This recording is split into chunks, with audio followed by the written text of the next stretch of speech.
northern Japan, March the 11th, 2011.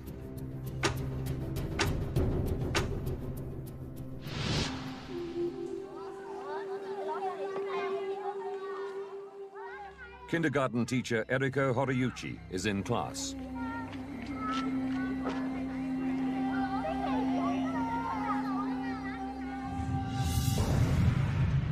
The room begins to shake. The tremors were enormous and went on for ages.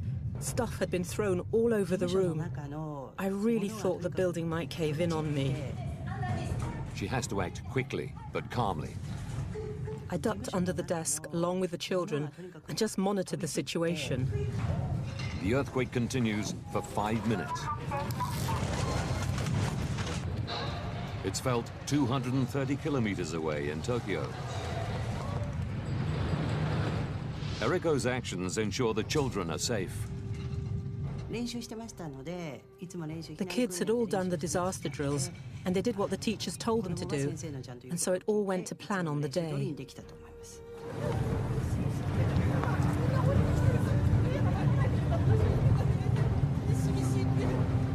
Skyscrapers shake,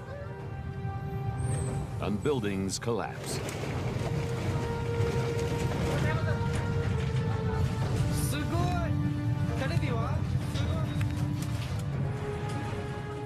The Japanese Meteorological Agency measures the quake at magnitude 9.0.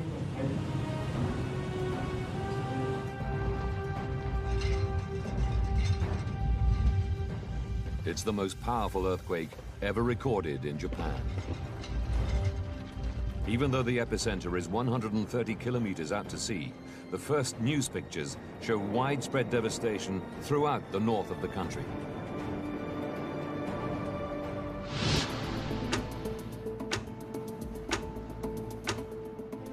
In central Tokyo, communications expert Kenichi Shimomura hurries to the Prime Minister's underground crisis center. The quake is so big, it's clear there's going to be a serious humanitarian disaster. The government hastily convenes an emergency meeting. Because of the enormity of the disaster, my instinct was that the central government had to take its own initiative to act, rather than waiting for local governments.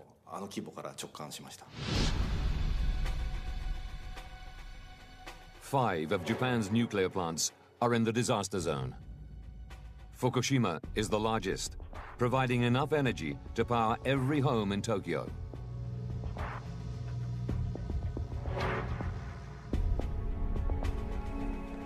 The Prime Minister's team has no direct link to the power plants. All information from the plant operator, TEPCO, filters through the government's nuclear regulator, run by Yoshinori Moriyama. Right after the earthquake, we received news from the Fukushima nuclear plant that mains power was lost. Fukushima is just 178 kilometers from the epicenter of the earthquake.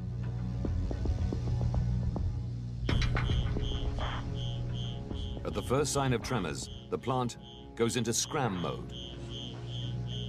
A controlled shutdown is underway.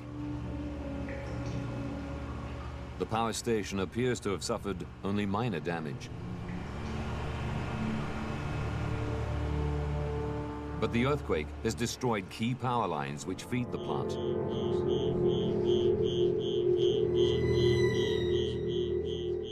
Emergency power sources kick in, so the plant can continue to shut down safely.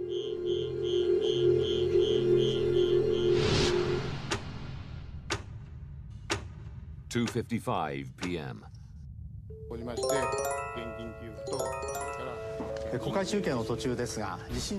tsunami warning is broadcast to the nation. All of the northern Pacific Ocean is now on alert, including the Fukushima power station.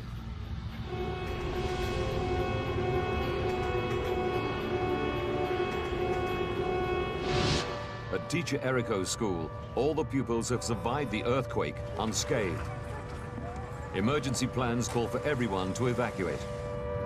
She packs the children into buses to take them down the hill from the school to their homes on the coast.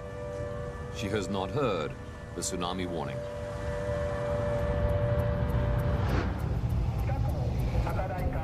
At Fukushima, the workers are also evacuated.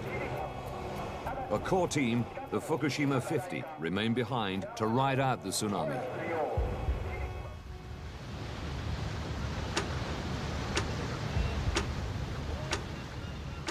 All along the Japanese coast, live news cameras relay images of the tsunami racing towards land.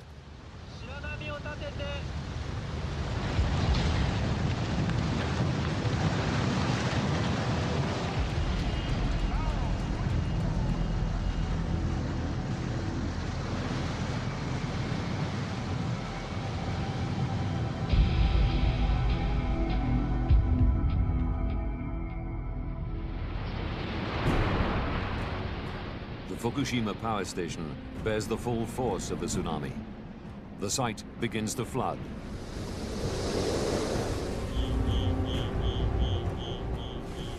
Almost all power is lost.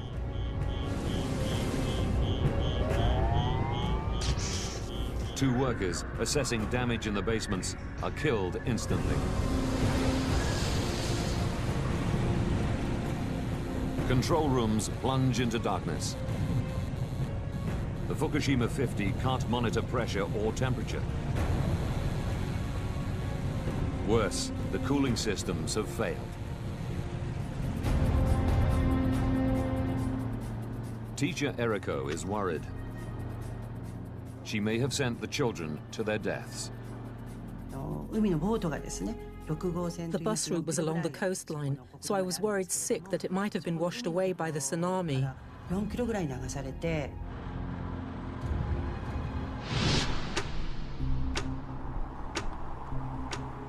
The Tokyo Crisis Center. Prime Minister Naoto Kan arrives to learn that the Fukushima plant has lost all power.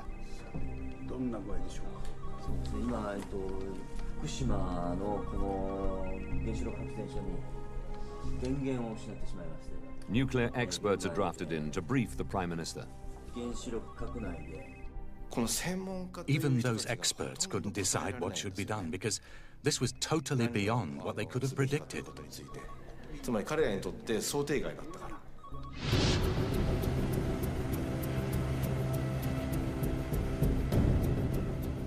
Plant managers are desperate to cool their nuclear reactors. They need power.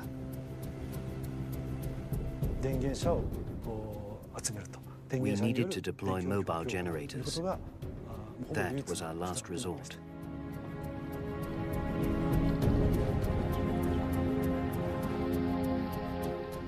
Roads around the power station are severely damaged. Transporting the generators is almost impossible.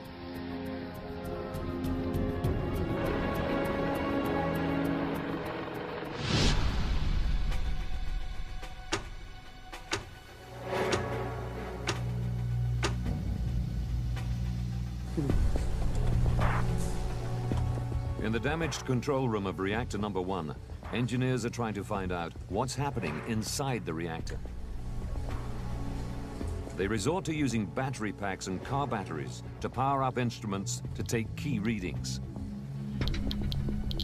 The radiation levels are beginning to rise. The Fukushima 50 don radiation suits and respirators to protect themselves.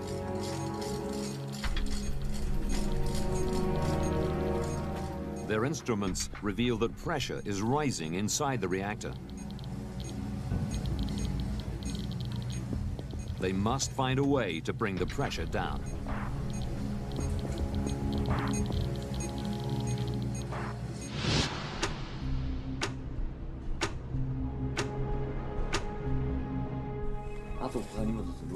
The news is relayed to the Prime Minister.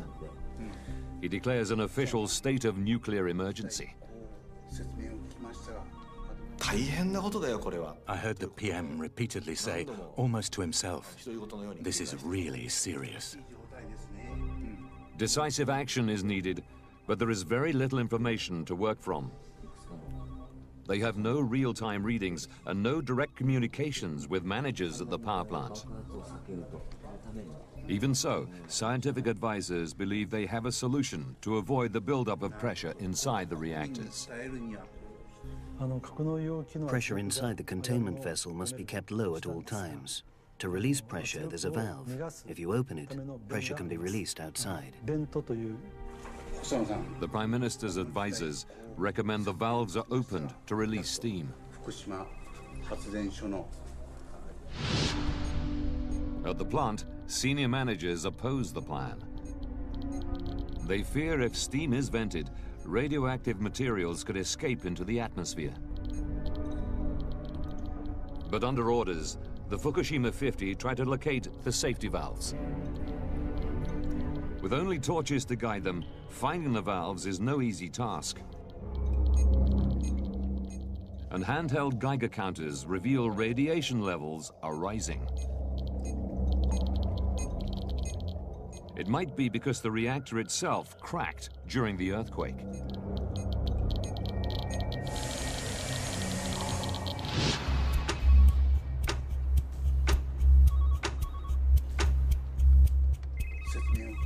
The Prime Minister receives more bad news.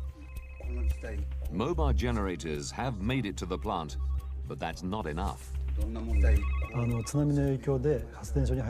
tsunami had thrown debris all over the site, so the mobile generators had problems driving into the power station and had trouble reaching the reactor buildings. Cables to the reactors are too short. The plant is still without power.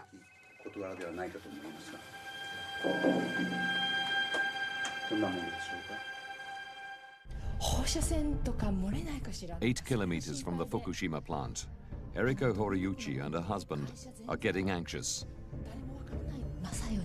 There were rumors about radiation leaking and that the power station was in trouble. From then on, I started to feel uneasy. Local officials will not confirm the reports. Eriko's Swiss husband, Dominique, uncovers information through international news agencies. I still had contact to the internet, and I started reading foreign papers, and they were a little bit more explicit about the disaster. Then my wife told me that somebody was whispering about a problem at the power plant, and then we decided to leave early in the morning. The roads were cracked, so we didn't know how we could get out. We decided to wait until 5 a.m. to leave. Navigating damaged roads in the dark would be too dangerous. Eriko and her family choose to wait until dawn.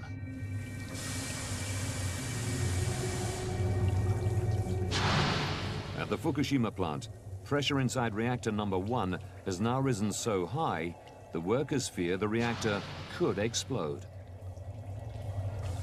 But they still haven't managed to locate key pressure release valves.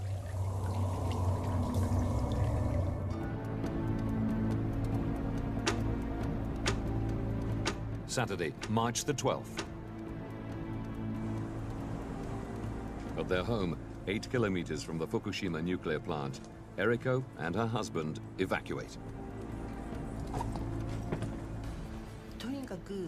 We decided to get as far as possible from the power plant.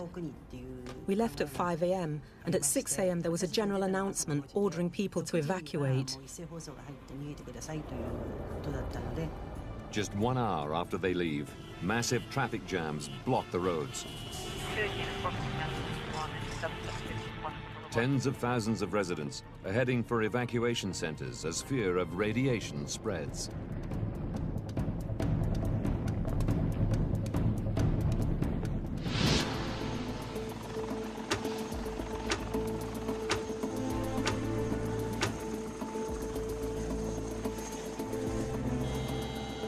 Frustrated by poor communication with the power station, Prime Minister Khan decides to visit the plant in person.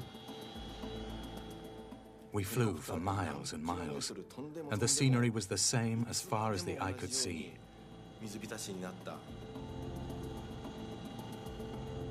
The land was covered with seawater.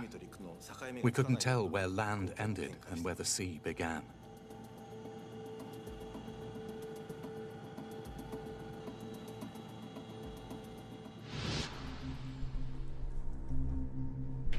Once at the plant, the Prime Minister demands a meeting with managers.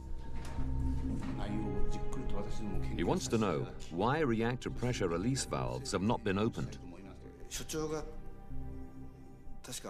They said the valves would be opened within 4 hours or so. Then the PM said to him, "You've been saying the same thing since yesterday, but it hasn't happened. Why is that?"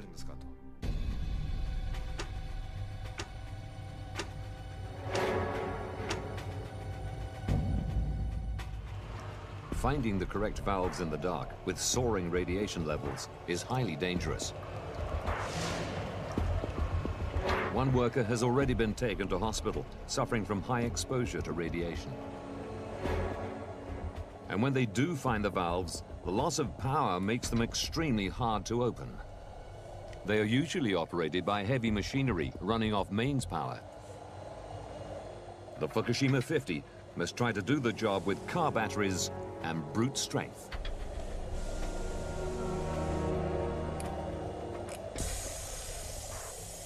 The valves were opened, and as a result, pressure inside the reactor decreased.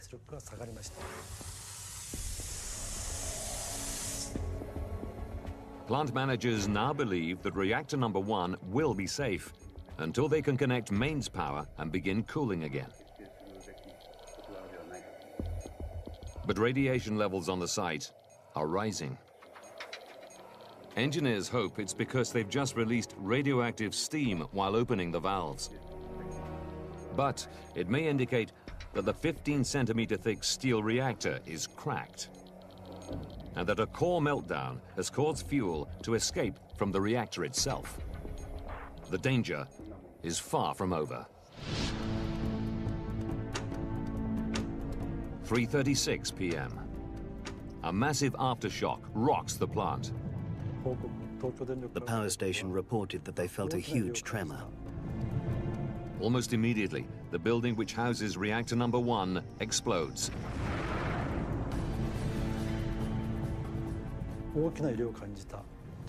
A cloud of white smoke was seen, and radiation levels increased dramatically. Workers detect radiation levels 1,000 times higher than usual near reactor number 1. It could be another sign that the reactor itself is damaged and leaking. And other reactors are also showing signs of strain. We realized there was damage to other reactor units. The first, second, and third units were all in serious conditions.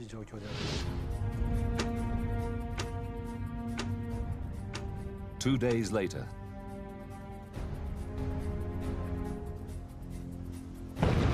an even larger explosion blows the building that houses reactor number 3 apart.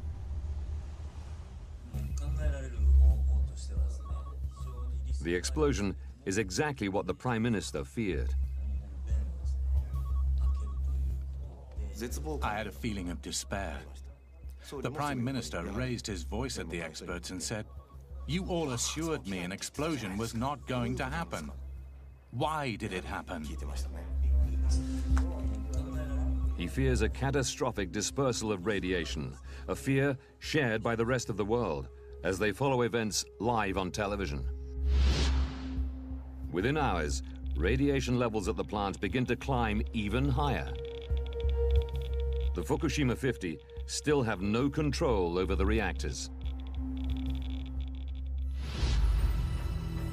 Prime Minister Khan is forced to face some hard truths in a live television broadcast. 今後さらなる放射性物質の漏洩の危険が高まっております。 180,000 people are now forced to seek temporary shelter far from their homes, with no idea of when they may be allowed to return.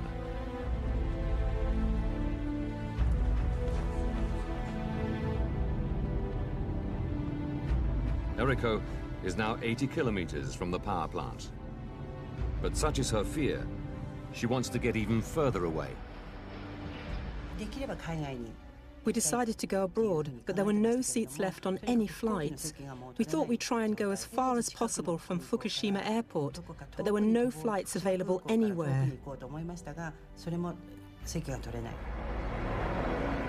Eriko and her family are forced to stay where they are and take their chances with the radiation.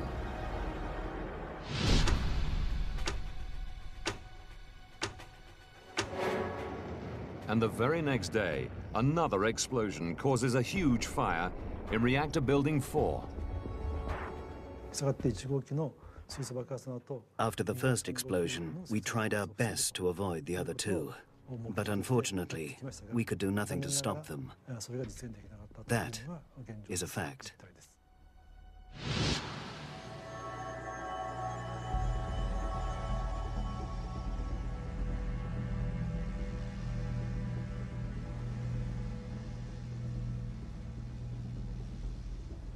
When the fire dies down, steam seen rising from building number 4 suggests spent fuel rods in open cooling pools may have overheated, leading to yet more radiation leakage. Or full catastrophe, meltdown. Plant managers need to flood the rods with water to cool them. Chinook helicopters are drafted in to dump water from the air. They use seawater, which will corrode machinery and disable the reactors forever. But high winds make it impossible to direct the water efficiently. And radiation levels above the site are so high, the efforts must be abandoned.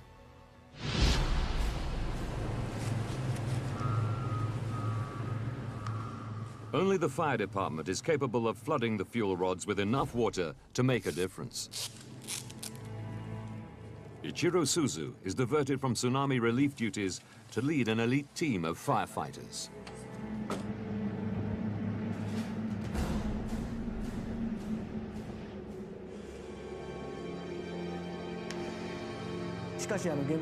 When I arrived in Fukushima, I felt that I wanted to live up to the expectations of the country. At the entrance, it was eerily silent.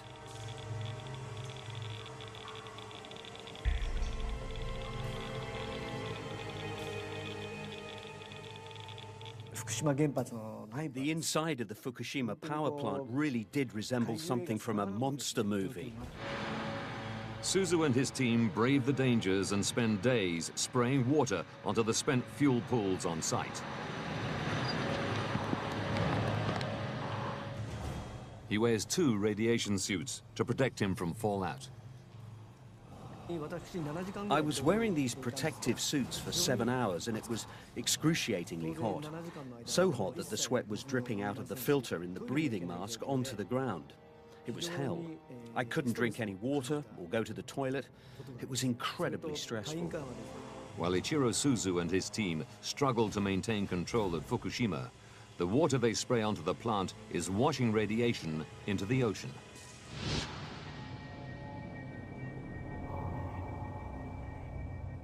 And 230 kilometers away in Tokyo, reports begin to emerge that supplies of drinking water may be affected.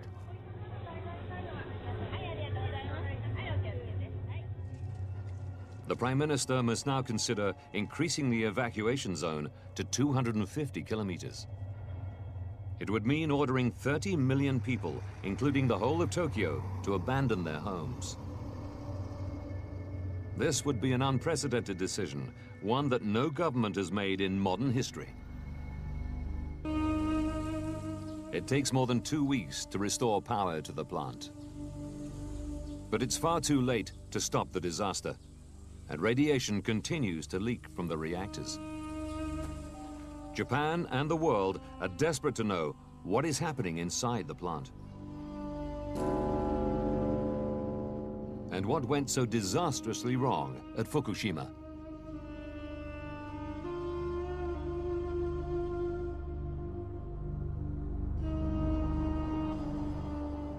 Within days of the tsunami, official investigations are already underway. The Japanese government invites the UN's nuclear energy watchdog to visit Japan. They work with Japan's energy experts to gather information about how to deal with the continuing crisis at Fukushima and how to make sure it never happens again. Leading the team of international experts is nuclear physicist Dr. Mike Waitman. When you first go onto the site, it looks a well looked after site. And then you stop and look at the reactor buildings. And you don't get that sort of sense of the utter devastation that occurred across the site just by looking at the pictures. 3 of the 6 reactors at Fukushima are now beyond repair. But like all nuclear plants, Fukushima was designed with safety at its core. The threat of accidents like 3 Mile Island and Chernobyl are ever present. And in Japan, earthquakes and tsunamis are a constant threat. At Fukushima, seawalls protect the plant from tsunami waves.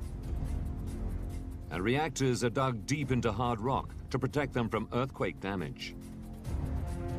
As a fail-safe, emergency generators are ready to keep the site running if power should be cut. But none of these safety measures were enough to protect Fukushima.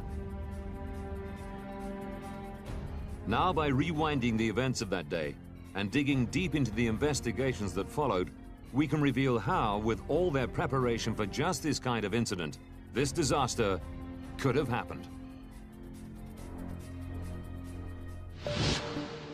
Mike Waitman examines Fukushima's defenses to understand what went so catastrophically wrong. He finds some crucial flaws in the original design of the plant. He suspects that designers were more concerned with the threat of an earthquake than the dangers posed by a tsunami.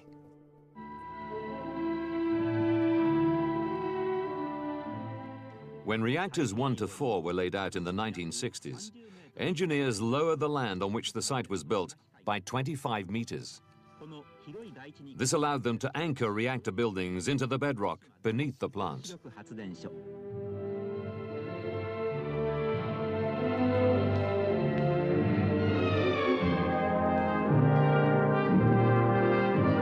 It would prevent them from collapsing during an earthquake. But it left the site vulnerable to tsunamis. To protect against the threat, seawalls were built surrounding the site.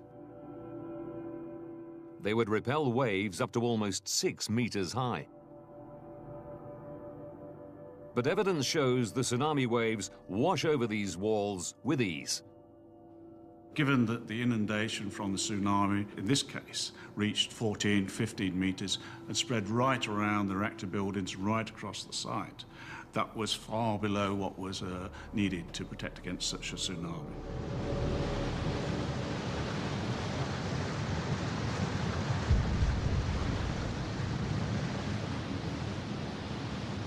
A worker records the moment of impact on video. Another takes photographs as water floods the plant in a succession of waves.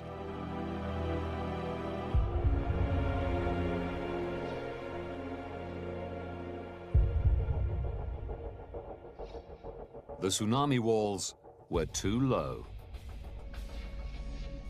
This simple design flaw led to a catastrophic series of events that would leave the plant in danger of meltdown. During the earthquake, power is lost. The most powerful quake in Japanese history brings down Maine's power lines. At the point of the earthquake, the reactors shut down their operations automatically. That's what they do. Following standard procedure, emergency generators kick into action. All nuclear power stations have backup power systems. On this side, with 6 reactors, they had 13 diesel generators, and they operated as they're supposed to do. But then, the tsunami hits. As thousands of tons of water wash over the site, most of the diesel generators are flooded. The diesel generators were located in the bottom of the turbine buildings and other lower level areas of the site, and that made them vulnerable to widespread flooding. Flood protection doors are no match for the tsunami. All power is lost. Engineers cannot control the amount of heat generated in their huge reactor pressure vessels.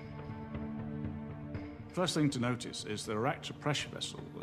It's a large structure. It's about the size of a double-decker London bus. But within that, it's really acting like a kettle. Deep inside the reactor, nuclear reactions create heat to produce steam, which then drives turbines. When the power cuts out, water, which prevents the system from overheating, stops flowing. But the nuclear reactions continue, and so the fuel still pumps out heat. Cooling is fundamental to ensuring the safety of nuclear reactors. But you have to keep on cooling that reactor down in order to keep it safe. Plant managers have no power to keep cooling pumps going. Fuel rods begin to overheat, turning to liquid. This meltdown releases large amounts of radioactivity. And temperature and pressure gauges across the plant are out of action, so managers have no knowledge of the state of their reactors.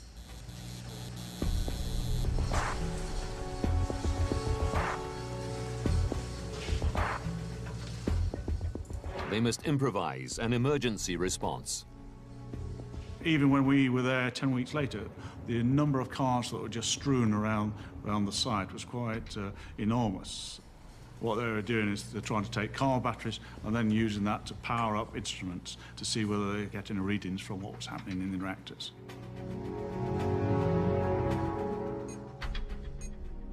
Using car batteries gives engineers momentary snapshots of the state of their reactors. How do you know how much water is in the reactor? Where is it? What are the flow rates around the systems? They tried what they could to try and get readings from them. With these batteries, the Fukushima 50 are able to take important readings. They could also open safety valves. But these readings offer only brief glimpses of reactors heating dangerously and approaching meltdown. Without power to run their cooling systems, there is nothing they can do to stop it. And worse, because of the design of the plant, it leads to yet another problem they can't stop.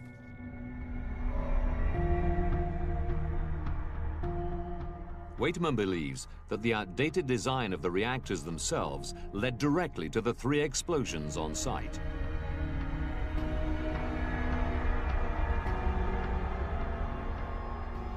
Tons of nuclear fuel are housed in fuel rods and usually kept cool by a flow of cooling water.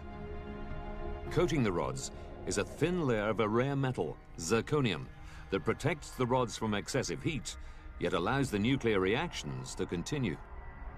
But when the temperature rises, zirconium becomes highly reactive. Because you've got a lot of zirconium in the core, and if it all gets overheated, then it can react aggressively with the steam and the water to create hydrogen. Estimates show that temperatures reach as high as 2,800 degrees Celsius inside the reactor. Easily high enough to trigger the reaction between zirconium and steam.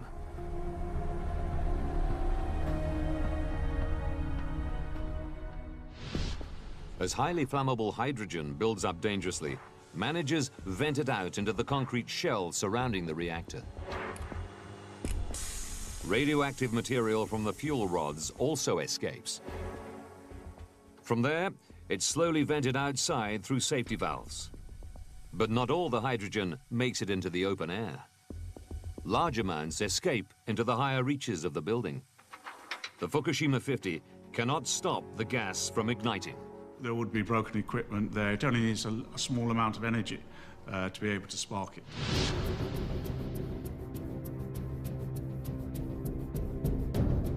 The hydrogen buildup causes 2 massive explosions in reactors 1 and 3 and a devastating fire in Unit 4.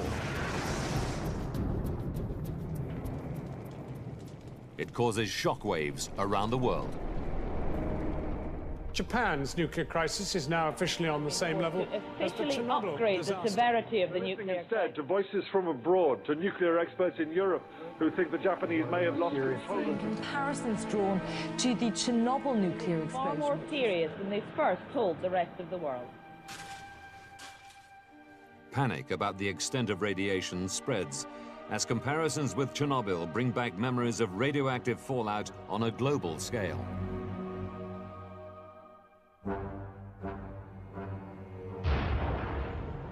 At Chernobyl, 8 tons of nuclear fuel were thrown up into the Earth's atmosphere when the reactor was blown apart.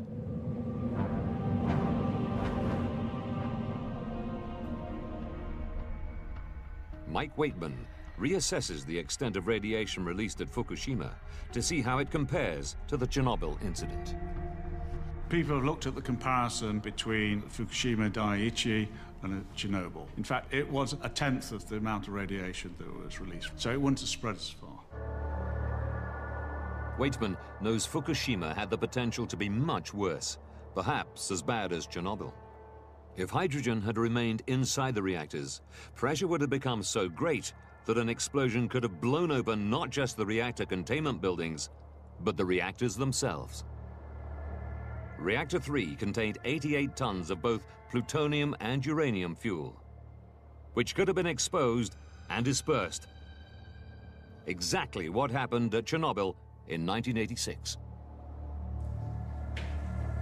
When managers followed the Prime Minister's order to release steam and reduce pressure within the reactors, this disaster was averted. Waitman concludes that engineers made the right decisions on site to avoid further catastrophe. 2 weeks after the tsunami, power was restored to the site and the temperature inside the reactors was brought down gradually. But melted fuel still remains, and it continues to release radiation.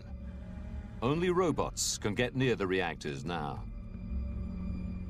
It could be a decade before investigators can look into the reactors safely and analyze precisely how core meltdown led to such a substantial release of radiation.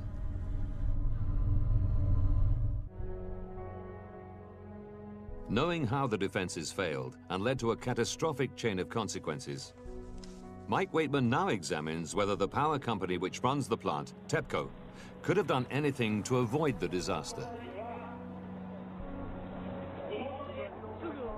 He believes they may have been negligent in the run-up to the tsunami. In 2002, TEPCO took part in a study into the impact of tsunamis on power plants. They concluded there was a 0% chance that an earthquake large enough to cause a damaging tsunami would affect the Fukushima plant in the next 30 years. They were wrong.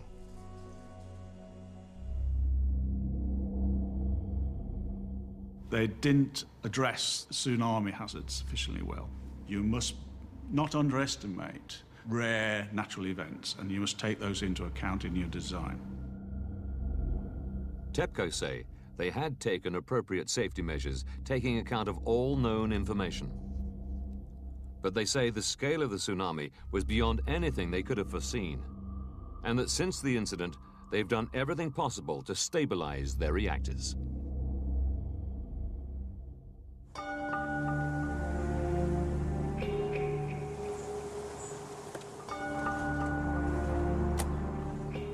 After the disaster, the fallout from how it was handled spreads far and wide.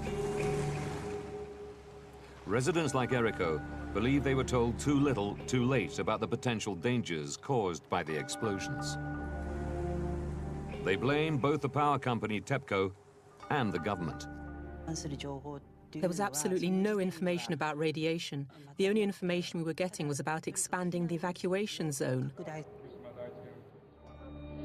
The government itself struggled to ensure the release of information. The Prime Minister was personally committed to being open, but he was dependent on his advisors.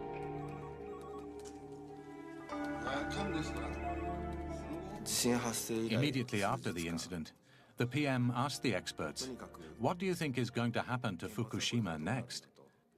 None of the experts could give clear answers. The only thing they confidently said was, a hydrogen explosion is not going to happen due to its design. We thought, if we cannot believe what they say, what can we really believe? The Prime Minister's experts had few details at their disposal because so little information was coming from TEPCO. What did the people in close connection with the Fukushima nuclear plant, such as TEPCO, really know? And did they share all their knowledge with the government? Prime Minister Naoto Kan was caught up in events beyond his control. 5 months after the tsunami, he was forced to resign,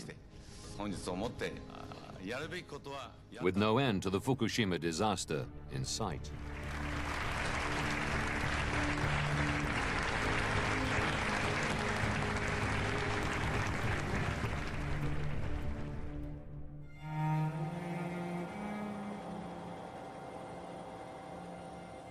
At the plant, the reactors are being brought into cold shutdown.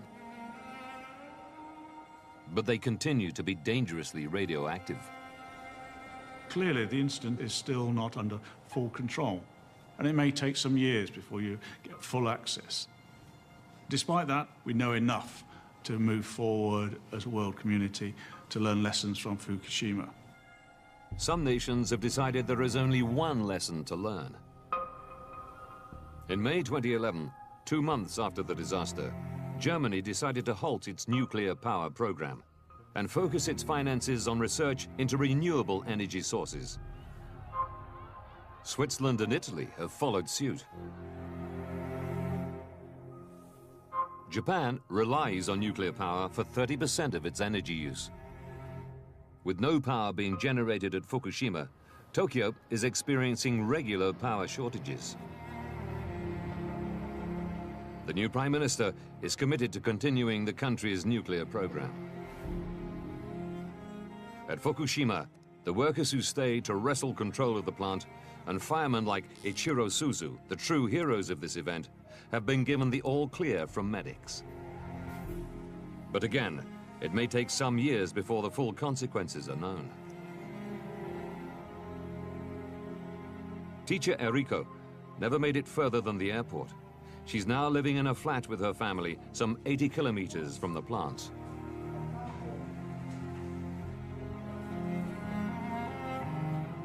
The bus her kindergarten class traveled home in missed the tsunami. All the children survived. In the area around Fukushima, the disaster's effects will remain for many years to come. An exclusion zone 20 kilometers around the plant is still being enforced.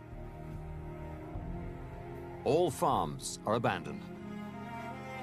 4 centimeters of radioactive topsoil must be removed from every plot of fertile land. Until then, no crops can be grown again. It could be 10 years before 100,000 people in evacuation centers across the region will be allowed to return to their homes.